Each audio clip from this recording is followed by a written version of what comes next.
About continuing breaking news coverage of the shooting over at Fort Stewart in Georgia. A 28-year-old soldier was taken into custody after 5 other soldiers were shot Wednesday over at Fort Stewart. This all happening in Georgia. Right now, though, we have this look like package telling you more details about what happened.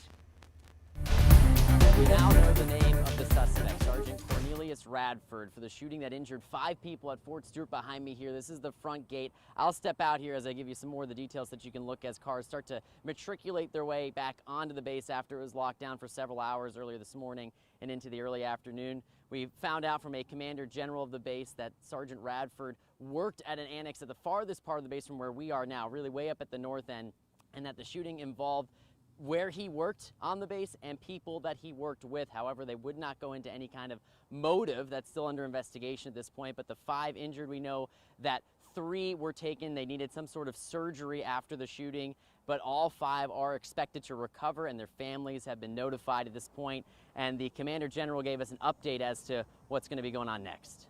Sergeant Radford has been interviewed by the Army Criminal Investigation Division and is currently in pretrial confinement, awaiting a charging decision by the Office of the Special Trial Counsel.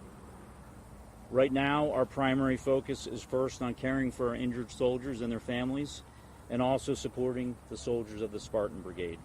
I asked after the briefing if Sergeant Radford had any injuries from the shooting, and they said that that is unclear at this point. And you can see that the front gate here to Fort Stewart has reopened and all those lockdowns have been lifted. At Fort Stewart, Zach Wilcox. All right, we're also sending our own crew over to that area to give you some more updates, and we'll have very latest breaking news details over on our website. That is WLTX.com.